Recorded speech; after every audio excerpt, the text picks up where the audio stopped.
Hello everyone, मैं doctor Rohit Gupta. आज मैं आप लोगों के साथ एक बहुत ही जरूरी और गंभीर विषय पे बात करूंगा।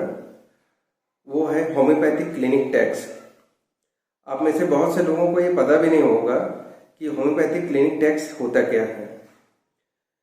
ये जो म्युनिसिपैलिटी होती है शहर की, खासतौर से ये अर्बन सिटीज और मेट्रो सिटीज में लिया जाता है।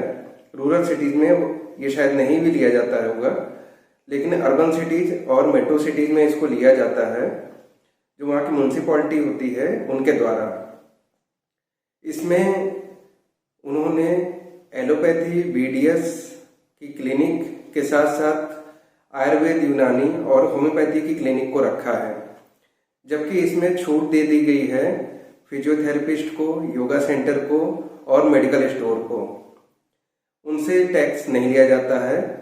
और वो मैं आपको उत्तर प्रदेश का जो नगर निगम का टैक्स का लिस्ट है उसको दिखा के मैं आपको शो भी ये करूंगा, और इसका क्या सॉल्यूशन है वो भी बताऊंगा। क्योंकि ये होम्योपैथी में अननेसेसरी है, क्योंकि कोई भी बायोमेडिकल वेस्ट होम्योपैथी में नहीं निकलता है, होम्योपैथिक क्लिनिक्स में, जो कि सिर्फ एलोपैथिक या मॉडर्न प्रैक्टिस करने वालों की क्लिनिक में निकलता है, या फिर जो आयुर्वेद और यूनानी के लोग छाड़ सूत्र और दूसरे छोटे मोटे सर्जिकल प्रोसीजर करते हैं उनके क्लिनिक में निकलता है। हमारे में तो कोई सर्जिकल प्रोसेस माइनर भी कोई नहीं करता है। तो ये पूरी तरह से इररिलेवेंट है ये टैक्स हम लोगों से लेना। इसका सॉल्यूशन जानने के लिए वीडियो में आखिरी तक बने रहिएगा, और अगर आप चैनल पे नए हैं तो इसे सब्सक्राइब कर लीजिए फ्यूचर में इस तरह के और इन्फॉर्मेटिव वीडियोज देखने के लिए, और वीडियो को लाइक और शेयर करना ना भूलिएगा। ये लिस्ट आप देख सकते हैं, ये उत्तर प्रदेश के लखनऊ जिले के नगर निगम यानी म्युनिसिपैलिटी का जो टैक्स का रेट है अलग अलग दुकानों के लिए, उसके बारे में यहाँ पे दिया हुआ है। इसमें सिर्फ आपको क्लिनिक ही मिलेगी, डायग्नोस्टिक सेंटर और हॉस्पिटल के अलावा।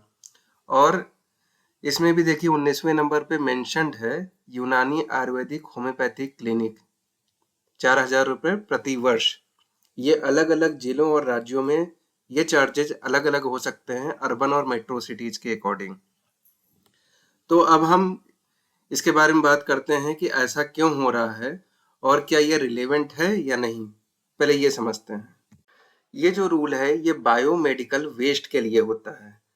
बायोमेडिकल वेस्ट के बारे में वो लोग जरूर जानते होंगे जो लोग हॉस्पिटल्स में काम किए हैं, या जब पीएसएम सब्जेक्ट या एसपीएम सब्जेक्ट वो पढ़ रहे थे तो उसके बारे में उनको बताया गया होगा।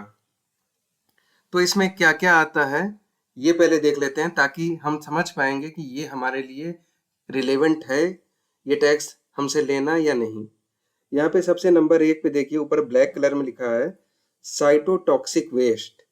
इसमें expiry medicine, anatomical waste, radio active waste, discarded medications, biomedical waste bags, chemotherapy waste आता है। नंबर 2 ग्रीन कलर है रिसाइक्लेबल वेस्ट, जिसमें office stationery, tissue paper, kitchen waste, disposable paper cups, disposed mail, water bottles आते हैं। ये green वाला ये घरेलू में भी आता है, जो हम लोग घर के कूड़े फेंकते हैं उसमें भी। नेक्स्ट है इसमें red colour bio hazard infectious plastic waste.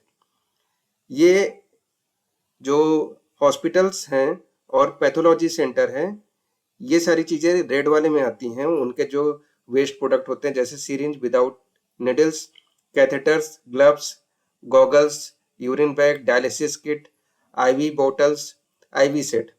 फिर उसके बाद yellow colour bio hazard infectious waste.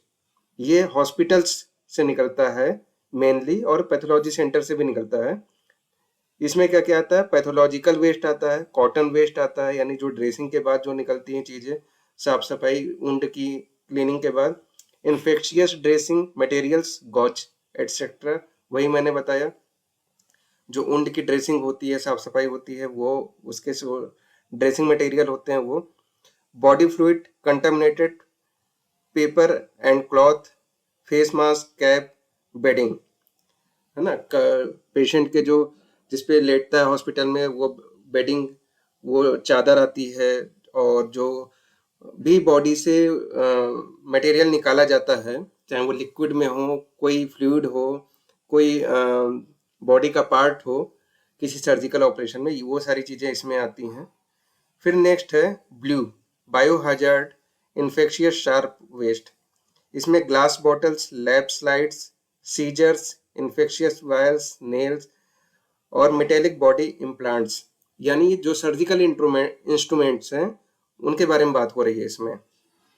Next है white, infectious and injurious sharp waste like used needles, lancets, used scalpel blades, broken glass slides। तो आप यहाँ देख सकते हैं कि इसमें सिर्फ ग्रीन वाला, जो कि जनरल सबके लिए होता है, सिर्फ उसी कैटेगरी में होम्योपैथिक क्लिनिक्स आती हैं, बाकी इनमें से किसी भी कैटेगरी में नहीं आती है। अगर आप बात करते हैं कि नहीं ब्लैक वाले में तो एक्सपायरी मेडिसिन लिखी हुई है, तो वो रूल तो मेडिकल स्टोर पे लगता है, लगना चाहिए, उनसे तो नहीं लिया जाता, और हमारी मेडिसिन तो खप जाती हैं, जबकि मेडिकल स्टोर की सारी मेडिसिन खपती भी नहीं है, खत्म भी नहीं होती है, वो तो फेंकी जाती हैं या वापस चली जाती हैं। तो इस पॉइंट ऑफ व्यू से ये जो बायोमेडिकल वेस्ट का चार्ज लिया जा रहा है, क्लिनिकल इस्टेब्लिशमेंट एक्ट 2010 के अंतर्गत होम्योपैथिक क्लिनिक से, ये इररिलेवेंट है, स्पेशली उन क्लिनिक से जहाँ पे ऐसा कोई मटेरियल ना तो यूज होता है, ना कोई ऐसा प्रोसीजर किया जाता है। होम्योपैथिक क्लिनिक में तो लगभग ना के बराबर ये सारी चीज़ें होती हैं। हॉस्पिटल में पॉसिबल है, कॉलेज में पॉसिबल है, लेकिन क्लिनिक में ये ना के बराबर ही मिलेंगी। लेकिन ठीक है, अगर शंका होती है, क्लिनिक की बात आ रही है, डॉक्टर की बात आ रही है, तो इसमें भी दो कैटेगरी बना देनी चाहिए। जो ग्रीन कैटेगरी में आते हैं, ग्रीन वालों को अलग रख देना चाहिए, बाकी लोगों को अलग रख देना चाहिए। ऐसा थोड़ी ना होता है कि आप सबको एक ही कैटेगरी में डाल दो, चाहे वो कर रहा हो उस तरह का काम, चाहे ना कर रहा हो, और उस सबसे टैक्स लो। तो सबसे पहले चीज तो ये इस तरह से दो कैटेगरी बननी चाहिए, ग्रीन अलग हो और जो ग्रीन नहीं है वो अलग हो। और फिर उसके बाद आता है कि अब इसका सॉल्यूशन क्या है इस प्रॉब्लम का। तो ये कैटेगरी बनना इस सॉल्यूशन का ही एक पार्ट है कि एक ग्रीन कैटेगरी बने, एक नॉन ग्रीन कैटेगरी बने। और इसको करने के लिए हमको अपने अपने स्टेट में अपने डीएम, जो हमारे आयुष मिनिस्टर हैं, हेल्थ मिनिस्टर हैं, स्टेट के सीएम हैं, उन लोगों को रिटर्न में ये रिक्वेस्ट जस्टिफिकेशन के साथ लिख के हमको भेजना चाहिए। जितने भी स्टेट के डॉक्टर्स हैं सबको ये करना चाहिए होम्योपैथी के, और अपनी बात रखनी चाहिए। और एक दो बार महीने, एक महीने के बाद, 2 महीने के बाद इसका फॉलो अप फिर से भेज के रिक्वेस्ट रिमाइंडर के रूप में इसको आगे बढ़ना चाहिए। अगर इसके बावजूद इसमें कोई चेंजेस नहीं आते हैं, 3-4 महीने तक करने के बाद भी कुछ ऐसा चेंज नहीं किया जाता है, तो उसके बाद नेक्स्ट स्टेप है, या तो आप सेंट्रल गवर्नमेंट को, एनसीएच को, आयुष मिनिस्ट्री को और हेल्थ मिनिस्ट्री को, पीएमओ को आप लिखिए फिर से पत्र। यही प्रोसेस आप दूसरी तरीके से सेकंड स्टेप में फॉलो करिए 4-6 महीने हो जाने पे, और उनको भी रिमाइंडर भेजिए ताकि वो भी करें। और जितना ज़्यादा बल्क में लेटर जाएगा उतना अच्छा है। और अगर आप चाहते हैं नहीं इतना लंबा कौन प्रोसेस फॉलो करेगा, जल्दी से समाधान हो इसका, तो ठीक है, स्टेट का प्रोसेस पहले फॉलो कर लीजिए। उसके बाद अपने स्टेट में जो वहाँ का हाई कोर्ट है, वहाँ पे आप कुछ होम्योपैथिक डॉक्टर्स मिलके एक पीआईएल फाइल करिए। देखिए, स्टेट का प्रोसेस पहले फॉलो कर लेने से ये होगा ना कि जब कोर्ट पूछेगा कि आपने अपनी गवर्नमेंट से बात की, आपने उनको इन्फॉर्म किया, तो आप कह सकेंगे हाँ किया, मेरे पास ये प्रूफ है। नहीं तो केस वहाँ पे डिसमिस कर दिया जाएगा। ये चांसेस ज़्यादा होते हैं जो लोग बिना तैयारी के जाते हैं।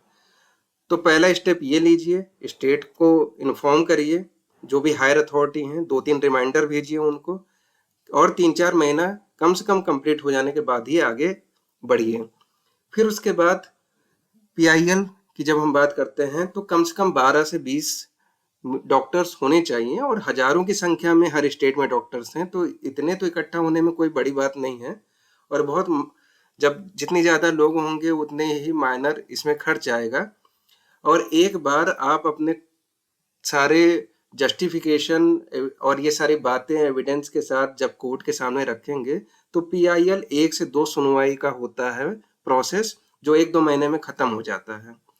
तो वहां पे आपकी बात को सुना भी जाएगा, समझा भी जाएगा और इस समस्या का समाधान हमेशा के लिए हो जाएगा। और एक बात और बता दूं कि जितने ज़्यादा से ज़्यादा स्टेट में पीआईएल डाली जाएगी उतना ही अच्छा रहेगा, क्योंकि जब कई स्टेट में एक जैसे केस या एक टॉपिक से रिलेटेड केस डाले जाते हैं हाई कोर्ट में, तो वो केस ऑटोमेटिकली शिफ्ट हो जाता है सुप्रीम कोर्ट में। ये एक रूल है। तो इसका बेनिफिट मिलेगा और सुप्रीम कोर्ट इसको देखेगा और इस पे जल्दी कार्रवाई की जाएगी भविष्य में इसके रूल्स रेगुलेशन बदलने के लिए।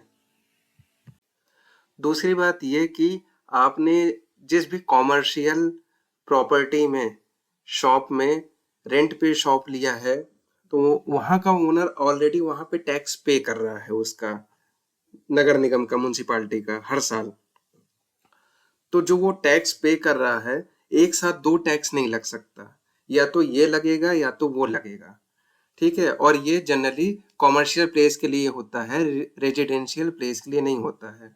तो अगर किसी के ऊपर, किसी क्लिनिक पे एक साथ दोनों टैक्स लगाए गए हैं, तो इसके लिए वो म्युनिसिपालिटी या नगर निगम के हायर अथॉरिटी से मिले, बात करें और उनके सामने अपनी बात रखे कि एक साथ एक ही चीज पे दो टैक्स नहीं लग सकते, या तो ये लगेगा या तो वो लगेगा। जिनके ऊपर ऑलरेडी ये हो चुका है उनके लिए मैं बता रहा हूँ, और वो फ्यूचर में दोबारा देने वाले हैं। तो इस जानकारी को आप ज़्यादा से ज़्यादा होम्योपैथिक डॉक्टर्स और स्टूडेंट को फॉरवर्ड करिए कि वो ऐसा करें और इसके बारे में जाने भी, और एटलीस्ट जो मेल कर सकते हैं वो मेल तो कर ही दीजिए। बाकी लेटर का प्रोसेस स्टेट में चलता रहेगा, लेकिन जब एनसीएच में आप मेल कर देंगे तो उसका भी फर्क पड़ेगा।